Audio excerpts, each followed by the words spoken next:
Faz 2 dias que eu prometi pra mim mesmo que eu não ia mais ficar tomando café. E olha, eu nunca me senti tão cansado. Parece que passou um caminhão em cima de mim. Parece que a minha cabeça vai explodir. Parece que eu estou com abstinência. Tá, calma, é só não ficar pensando nisso. Não pensa, não pensa. Mas espera, o que eu ia fazer mesmo? Ah, acho que era coar um pouco de café. Não era isso. Eu tinha que terminar um trabalho. Nossa, eu tô muito atrasado. Eu tenho que entregar isso a tempo. E, nossa, já passou 30 minutos. Tá, ok, isso já tá ficando chato. Agora eu vou me concentrar em fazer o que eu tenho que fazer. Pronto, aí, até que enfim. Até que não foi tão difícil ficar trabalhando sem café. De onde é que viu isso? Ah, fui eu que fiz pra você, amor. Você não gosta tanto de um cafezinho bem concentrado à noite? Não precisa. Eu disse pra você que eu ia parar de ficar tomando café. Hoje eu até consegui trabalhar sem ele. Sem aquela bebida tão quentinha que parece um abraço de mãe. Aquele gosto maravilhoso, preenche a alma. Ai, aquele cheirinho, ó. Ai, amor, é verdade, eu esqueci, eu vou jogar fora. Não o quê? Não esqueça de jogar fora também o pacote da dispensa, pra eu não ter perigo de tomar. Tem certeza? Tenho, por favor, se livra logo dele que eu preciso, eu tenho que ficar sem ele. Eu vi na internet que faz mal. Ué, mas faz mal mesmo? Não sei. Olá, criaturas da internet, eu sou Davi Calazans e esse aqui é mais um episódio do Ponto em Comum que só se tornou possível graças aos meus maravilhosos apoiadores cafeinados e os descafeinados também. Fazer uma justiça aqui, uma igualdade. Mas não importa se você tem ou não o costume de tomar café regularmente. O fato é que quase todos nós já provamos ou iremos provar um dia essa bebida em algum momento das nossas vidas. Porque ela tem cafeína. A cafeína é a droga psicoativa mais consumida do mundo. Tudo porque ela possui uma característica muito especial. A cafeína é encontrada em algumas plantas, como o cafeeiro, porque, bom, elas não gostam de ser comidas. A evolução fez com que as plantas desenvolvessem ao longo de milhões de anos maneiras de não serem devoradas por herbívoros. E assim, né, gente, ninguém merece ficar sendo atacado do nada enquanto você tava só lá de boa vivendo da luz. Não, sai daqui! Mas o fato é que existem muitos animais que comem plantas. E você é um deles. Outros bichos também se encaixam nessa categoria, como os insetos. Eles são pequenos, mas são muitos. E juntos podem destruir uma planta em pouco tempo. E a respeito disso, uma planta pode fazer somente 2 coisas. Ou ela pode lutar, ou ela pode fugir. Tá, ok, talvez fugir não. Ela tem raízes presas no chão. Não dá pra sair correndo. Mas e como será que uma planta pode lutar? Você já viu alguma planta lutando? Elas são passivas? Como é que elas vão lutar? Elas não lutam? Sim, plantas lutam sim. Só que de uma maneira um pouco diferente. Na verdade, isso pode acontecer de diversas maneiras e uma delas é através da cafeína. Quando um inseto desavisado morde um cafeeiro, ele entra em contato com essa substância que o faz ficar paralisado ou até mesmo pode morrer. Ou seja, a cafeína é uma toxina que plantas encontraram para lutar contra insetos. Mas lembre-se que eu falei que ela é também uma droga psicoativa. Isso quer dizer que ela possui um efeito no nosso cérebro. O nosso cérebro possui um certo tipo de receptores que neles podem se ligar a uma substância chamada adenosina. Ela é naturalmente produzida no nosso corpo e quando se liga nesses receptores é ativada uma reação em cadeia, o que no fim das contas deixa a gente mais sonolento, sabe, mais cansado. Isso não é uma coisa ruim, porque tem que ter momentos no nosso cotidiano em que a gente realmente precisa se sentir assim. É uma maneira do nosso organismo de dizer pra gente que tá na hora de descansar, sabe, tirar um cochilo, de desmaiar na cama. Aí, Jean, vai dormir, pô! Porém, a molécula da cafeína, por acaso, tem um formato parecido com o da adenosina. E isso faz com que a cafeína também seja capaz de se encaixar nesses mesmos receptores. Sim, é isso mesmo. Por um total acaso do destino, uma toxina de plantas contra insetos tem um formato certo para encaixar num lugar específico do nosso cérebro de seres humanos. O mundo natural e as suas aleatoriedades. Quando nós tomamos um cafezinho, a cafeína é absorvida pelo nosso intestino e vai parar na corrente sanguínea. E olha, até existe uma barreira que separa o sangue do cérebro, chamada de barreira hematoencefálica. Ela impede que qualquer coisa que esteja presente lá no sangue simplesmente vá até o cérebro e o afete. Isso poderia ser perigoso. Mas há algumas substâncias que conseguem atravessar esse obstáculo. E a cafeína é uma delas. Quando ela chega no nosso cérebro, ela se liga aos receptores que deveriam receber a adenosina. Ou seja, a cafeína meio que rouba o lugar da adenosina nessa dança das cadeiras. E com menos adenosinas ligadas, fazendo lá o seu efeito, o nosso corpo evita de ficar cansado e sonolento. No seu lugar, a cafeína começa a agir e desencadeia o efeito oposto. O coração se acelera, os vasos sanguíneos se dilatam e a concentração aumenta. Você se sente mais alerta e focado, pronto para fazer o que precisa ser feito, seja preencher planilhas ou, sei lá, correr uma maratona. Esse é o famoso benefício do café e a razão pela qual milhões de pessoas tomam todos os dias. Só tem que tomar cuidado para não se viciar, né? Mas será mesmo que a gente tem que tomar cuidado com aquele cafezinho inocente, sabe?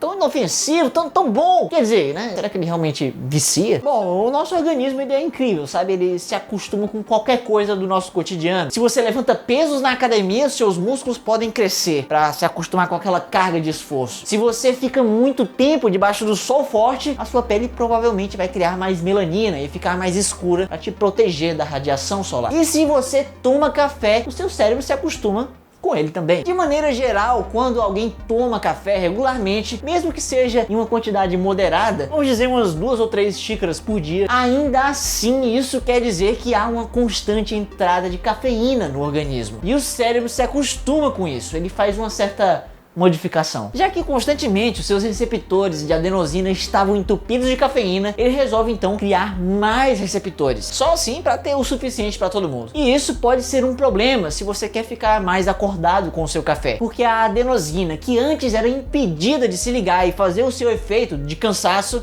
agora tem espaço para fazer isso. Em outras palavras, o seu organismo se acostumou com aquela quantidade rotineira de cafeína, o que faz com que ela perca o seu efeito. Você continua lá tomando café, mas parece que já não consegue ficar mais tão acordado quanto na época que você começou aquele hábito. E para resolver esse problema, só há uma coisa que você pode fazer: tomar mais café. E aí, depois de um tempo, seu organismo se acostuma de novo com essa quantidade maior de cafeína. E aí você toma mais, e ele se acostuma, e toma mais, e se acostuma, e toma mais.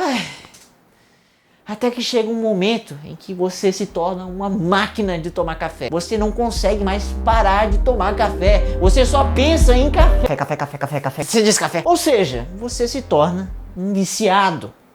Ou será que não? Na verdade, a cafeína não é considerada algo viciante como cocaína, heroína e drogas mais pesadas. E vale lembrar que um vício, tecnicamente falando, não é: ah, eu sou viciado em séries, eu gosto de ver séries. Ah, eu gosto de videogame, eu jogo videogame todo dia. Não, na verdade, coisas assim como tomar café, por exemplo, não são vícios, são talvez dependências, que são coisas diferentes. Um vício é quando você tem um prazer muito grande em fazer algo ali naquele momento e é tão bom que você poderia trocar qualquer coisa por aquilo. E às vezes é literalmente o que acontece. As pessoas abdicam da vida social, da profissional, vendem objetos pessoais, o carro, a casa, mata, rouba, tudo só para continuar a receber esse estímulo viciante. E você não vê ninguém por aí na rua fazendo tudo isso por séries, videogames ou café. Agora, por outro lado, uma dependência não é assim. Ela ainda pode ser preocupante, mas com certeza não é para tanto. Alguém dependente de café pode ter vontade de tomar o tempo inteiro, mas ele ainda assim é capaz de se livrar desse hábito sozinho, sem uma clínica de reabilitação. O que eu também não estou dizendo que é a coisa mais fácil do mundo. Ainda assim é difícil, é uma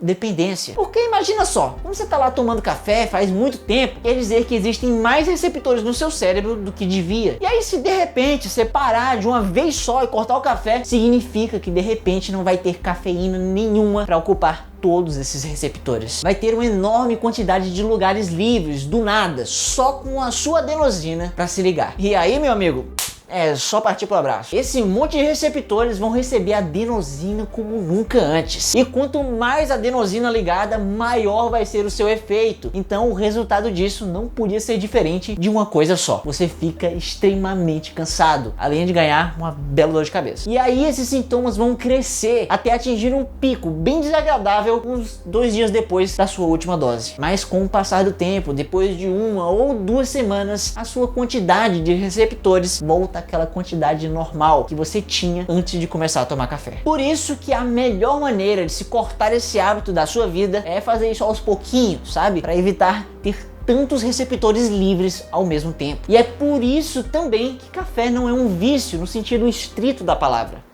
Mas será que ele faz mal? Não sei se você já percebeu, mas o corpo humano nada mais é do que uma bolsa d'água ambulante que acontece uma enorme quantidade de coisas lá dentro. E talvez a gente consiga entender um processo ou outro muito bem, mas conseguir compreender 100% todos eles individualmente e como cada um interage entre si, bom, isso é algo que nós estamos muito longe de chegar. Por isso que saber com toda certeza absoluta o que uma substância causa no seu corpo é bem difícil. Ainda mais quando o seu organismo não é exatamente igual ao meu, ou ao seu pai, ou da sua mãe, seu professor de pilates. Cada indivíduo é único, pois só você possui a sua combinação de genes e experiências. Às vezes uma pessoa consegue tomar muito café sem o menor problema, outra talvez nem tanto. Alguns talvez tenham até alergia ou intolerância. Assim, eu, por exemplo, não me dou muito bem com café, ele simplesmente não cai muito bem. Fazer o quê? E olha, não é incomum surgirem estudos que provam ou desprovam uma ligação da cafeína com coisas como essas aqui. E provavelmente cada uma delas poderia ser um vídeo por si só. Mas o fato é que não há um efeito negativo claro do seu cafezinho consumido lá de maneira moderada, né? Na hora certa. Sim, a hora que você toma também é importante, porque o efeito da cafeína, que te deixa lá em alerta, pode durar umas 4, 6 horas depois de ter tomado os seus últimos goles. Então, se você toma uma xícara pouco antes de dormir, isso significa que você pode ter um problema, você pode ter insônia. E isso é especialmente preocupante para crianças, em que uma boa noite de sono é fundamental para o aprendizado e o desenvolvimento delas. Por isso que café não é recomendado para crianças, né, gente? Melhor dar uma chocolatada aí pro menino. E é claro que existem outras exceções que não é bom tomar café ou tomar menos, né? Tipo, mulheres grávidas, pessoas que estão tomando certos tipos de medicamento. É bom dar uma observada nisso. Ou seja, no fim das contas, cafeína é sim uma droga que afeta o seu cérebro. Mas não há nada demais em tomar aquele cafezinho para espantar o cansaço, ficar focado e começar bem o dia. Sabendo que milhões de anos de evolução criaram plantas com toxinas contra insetos, que por acaso se encaixam perfeitamente nos receptores de adenosina no cérebro da única espécie capaz de compreender e apreciar a beleza do café.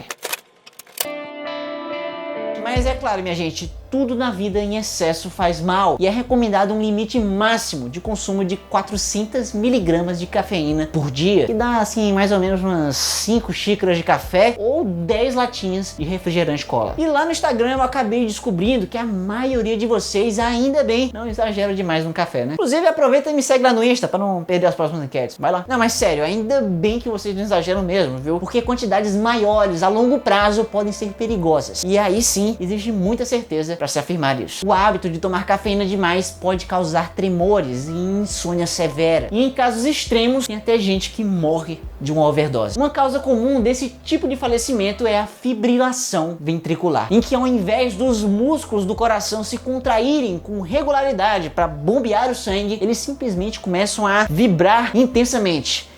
E inutilmente também. Mas com certeza há coisas muito mais perigosas na superfície de Marte. Por isso é importante construir casas adequadas lá para nos proteger do pior. Clique bem aqui para descobrir como vão ser as primeiras casas que nós humanos vamos morar lá no planeta vermelho. Vai lá que ficou bem interessante. Mas se você quiser saber mais sobre uma certa vez que o café foi literalmente proibido, há uns séculos atrás, você pode escutar isso no nosso podcast exclusivo para apoiadores do canal, como o Eduardo, que mandou essa foto da sua mãe Ana Cristina com o filho dele, o Apolo. E Eduardo, muito obrigado por acreditar no ponto em comum. Isso é muito especial.